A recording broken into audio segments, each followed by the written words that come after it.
তো hello guys, আমি এখন আছি ক্লাসিকের কটা রুম দেখাবো, দেখতে থাকো। এখন আছি আমি হোটেল ক্লাসিকে। এটা হোটেল ক্লাসিকের বাইরের দিকটা দেখছো কত সুন্দর লাগছে।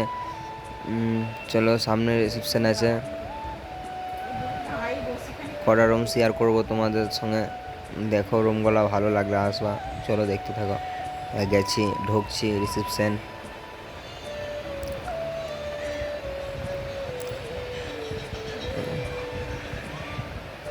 এই রিসেপশনটা কত সুন্দর। এখানে বসা হবে তোমাদের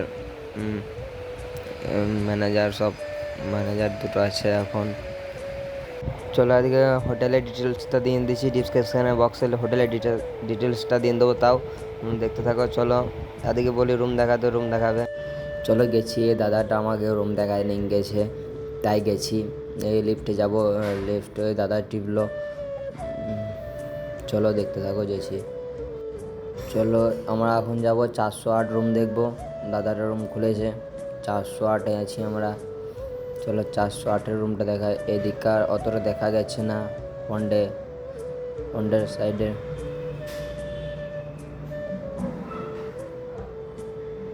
চলো এই দেখো ডবল বেড। এখানে তিনজনে শোয়াবে, একটা বাচ্চা নিয়ে।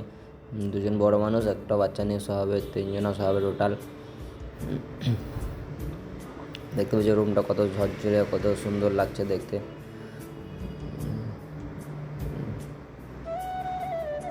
টিভি আছে, দুটো চেয়ার আছে, এসি আছে, আয়না আছে, সোফা আছে দুটো ছোট ছোট, টেবিল আছে। সব থেকে মেন জিনিস হচ্ছে বেলকনিটা। দুটো চেয়ার নিয়ে এখান থেকে বসবে, ও বাস, আর কিছু চাই না। দুটো চেয়ার নিয়ে বসে থাকবে এখানে। কত সুন্দর ভিউটা লাগছে দেখো এখান থেকে। ও অসাধারণ লাগছে একটা জিনিস।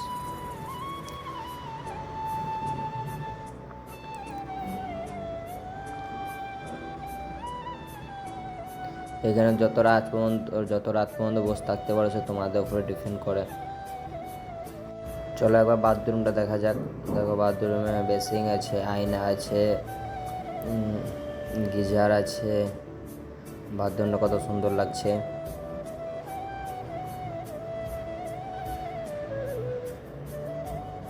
জালমাটি কত বড়। তাই আর ব্লগটা বাড়ালাম না, ব্লগটা এখানে শেষ করছি। ভালো লাগলে লাইক শেয়ার কমেন্ট অবশ্যই করবো। আবার দেখা যায় নেক্সট কোনো ধামাকাদার ব্লগ। ততক্ষণের জন্য বাই।